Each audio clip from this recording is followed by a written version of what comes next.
অভিজ্ঞতা যুবদের মেলায় রূপান্তর হয়ে গেছে। যখন আমরা ভর্তি পরীক্ষা দেই অসংখ্য আবেদনকারী, আমরা কোনটা রেখে কোনটা নেব, আমরা সেই ক্ষেত্রে প্রশিক্ষণার্থীদের মধ্যে যোগ্য প্রশিক্ষণার্থী এবং সঠিক সুবিধাভোগীদের আমরা নিতে পারতেছি। এবং যুব উন্নয়ন অধিদপ্তরে আমাদের বিভিন্ন প্রশিক্ষণ কোর্স ছিল, কিন্তু অনেক যন্ত্রপাতি ছিল না।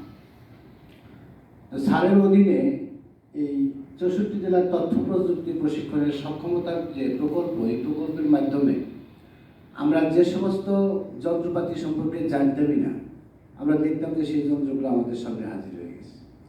সম্প্রতি আমাদের ল্যাবগুলো একটা আধুনিক ল্যাবে রূপান্তর করছেন, এজন্য আবারও স্যারের কাছে আমরা কৃতজ্ঞ। আবার আমাদের রিচ করার জন্য, আমাদেরকে সমৃদ্ধ করার জন্য যে ট্রেনিং প্লটের ব্যবস্থা করছেন, এতে আমরা সমৃদ্ধ হচ্ছি।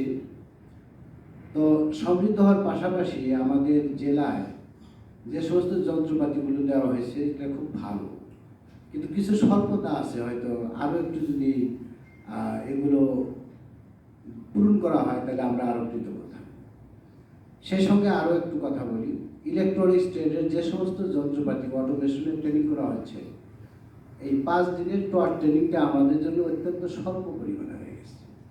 আমরা স্যারের কাছে এটা প্রস্তাব রাখছি, সবই নয়, যে এই টটটা যদি আর অন্তত 10 দিন বা 15 দিন করা হয় তাহলে আমরা আরও উপকৃত হব।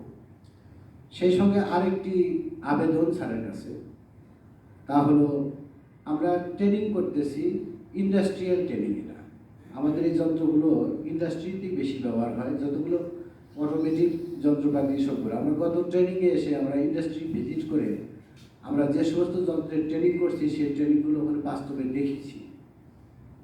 তো সেই ক্ষেত্রে যদি আমাদের এই টটের সঙ্গে অন্তত একদিন একটা ইন্ডাস্ট্রিয়াল ভিজিটের ব্যবস্থা স্যার করতেন তাহলে আমরা আরও উপকৃত হতাম। সেই সঙ্গে আমি ধন্যবাদ জানাচ্ছি মাল্টিপারপাস ইলেকট্রনিক্স মাল্টিপারপাস কোম্পানি থেকে যে ট্রেনার বা ট্রেনিং গ্রুপটাকে নিয়ে আসা হয়েছে। এনারা অত্যন্ত সুন্দরভাবে আমাদের ট্রেনিং করিয়েছেন এবং খুব সহজভাবে একদম বেসিক থেকে আমরা অন্যান্যবার ট্রেনিংয়ের সাথে এবার বেশি সমৃদ্ধ হয়েছি। তা আমি আর আবার কথা বাড়াইতে চাইনি, আমি সকলের সুস্বাস্থ্য কামনা করে আমার সংক্ষিপ্ত বক্তব্য এখানে শেষ করছি। আল্লাহ হাফেজ। আসসালামু আলাইকুম ওয়া রাহমাতুল্লাহ।